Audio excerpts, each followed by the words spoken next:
కాశ్మీర్లో జరిగిన దాడులు జనసేన పార్టీ ఖండిస్తూ 3 రోజులు సంతాప దినాలు ప్రకటించారు మా అధ్యక్షుడు. దాంట్లో భాగంగా ఈరోజు ఈ యొక్క చేయడం. ఎందుకంటే భారతదేశం ఈరోజు ఏమైపోయిందంటే ప్రతి ఒక్కరు సెక్యులరిజం అని మాట్లాడుతుంది.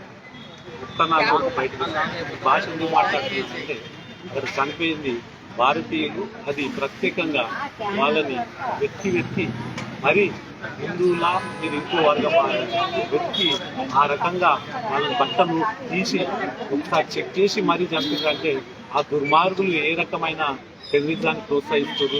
దాంట్లో భాగంగా ఈ సెక్యులరిజం గురించి మాట్లాడే శ్లోకాలు ఒక్కడు కూడా బయటకు వస్తారు. ఇప్పుడు ఇది సెక్యులరిజం అందామా, మళ్ళీ ఇంకేదన్నా ఇజం అందామా, మీ మీదే ఆధారపడింది.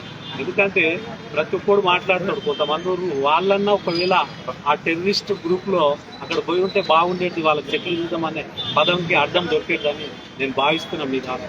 ఎందుకంటే ఈ దేశంలో హిందువులు ఎంత ప్రశాంతంగా ఉంటారో మీకు తెలుసు. అందరినీ కలుపుకొని ముందుకు తీసుకెళ్లే సంస్కృతి హిందువులని. అటువంటి హిందువులని ఏ రకంగా అయితే ప్రత్యేకంగా చూసి వాళ్ళని ఒక బట్టలు ఇప్పి చెక్ చేసి మరి వాళ్ళ భార్యలతోటి అందరు చెప్పి మీరు ఇక్కడ పక్కన జరగండి, మీరు కల్మా చదవండి.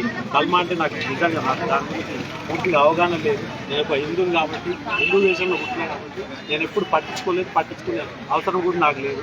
నేను ఏమంటానంటే ఆ రకమైన భాష ఉపయోగించి వాళ్ళని చెక్ చేసి ఆ రకంగా చంపితే యావత్తు భారతదేశంలో ఉన్న పొలిటికల్ పార్టీస్ కానీ, వివిధ సంఘాలు కానీ, వివిధ యూత్ సంఘాలు కానీ, అదేవిధంగా విద్యార్థి విభాగాలు కానీ, రాష్ట్రంలో ఉన్న అన్ని రాష్ట్రాలలో ఉన్న ప్రతి ఒక్కరు కదిలి ఈరోజు ఆ పాకిస్తాన్లో ఉన్న టెర్రరిస్టులకు ఒక గుణపాఠం చెప్పాలంటే మనం రోడ్ల మీద దిగాలి. ఎందుకంటే ఈరోజు అక్కడ పోయిన మిగతా ఆంధ్రప్రదేశ్ నుంచి ఇద్దరు కావచ్చు, అదేవిధంగా ఇక్కడ హైదరాబాద్లో ఐబీలో పనిచేసే ఒక వ్యక్తి, కాకపోతే అతను ఈ రాష్ట్రం కాకపోయినా ఈ దేశంలో పుట్టిన వ్యక్తి కాబట్టి మనం కులాల వరకు పోరాటం చేసుకుంటున్నాం, కులాలు ప్రాంతాలని. కానీ అక్కడ చూస్తే మాత్రం రెండే, మీరు హిందువా ముస్లిం, ఏ రకంగా అయిపోయిందని మీరు ఆలోచించాలి.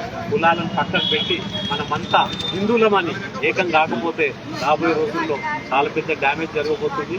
ఇది మనకు అర్థమైంది మొన్ననే. సో ఇప్పటికైనా మీరు కళ్ళు తెచ్చి రేపు రాబోయే రోజుల్లో మనమంతా ఏకమై అందరినీ కలుపుకుంటాం. ఏకమై మనం ఎవరైతే వ్యతిరేకిస్తారో, మన భారతదేశంలో ఉండి మన భారతదేశం గురించి ఎవరైతే మన భారతదేశం యొక్క సిస్టమ్ ఫాలో అవుతారో వాళ్ళని గౌరవిస్తూ మనం ముందుకెళ్ళాలని మీ అందరినీ కోరుకుంటున్నా. ఎందుకంటే ఇటువంటి తీవ్రవాదం అనేది ఎప్పుడు చూడలే మనం. గత 20 ఏళ్ళ నుంచి కాశ్మీర్లో కూడా అటువంటి చర్యలు జరగలేదు. మొన్న జరిగిందంటే దీని ఎంత ఎవరు ఏ యొక్క వర్గం దీన్ని ప్రోత్సహిస్తుంది అనేది కూడా మనం ఆలోచించాలి. ఇటువంటి హింసలు మళ్ళా జరగకుండా చూడాలని నేను కేంద్ర ప్రభుత్వం ప్రధానమంత్రి గారిని, అమిత్ షా గారిని జనసేన పార్టీ ఇన్ఛార్జ్గా జనసేన ఇక్కడ తెలంగాణ, అదేవిధంగా అన్ని పార్టీలు ప్రధానమంత్రి గారిని కోరడం జరుగుతుంది. మీరు దేనికైనా సిద్ధం, జనసేన మీకు అండగా ఉంటుంది. అదేవిధంగా యావత్తు భారతదేశం మీరు ఏ నిర్ణయం తీసుకున్నా మీకు బలంగా నిలబడతారని నేను మీ ద్వారా తెలియజేస్తూ సెలవు తీసుకుంటాను.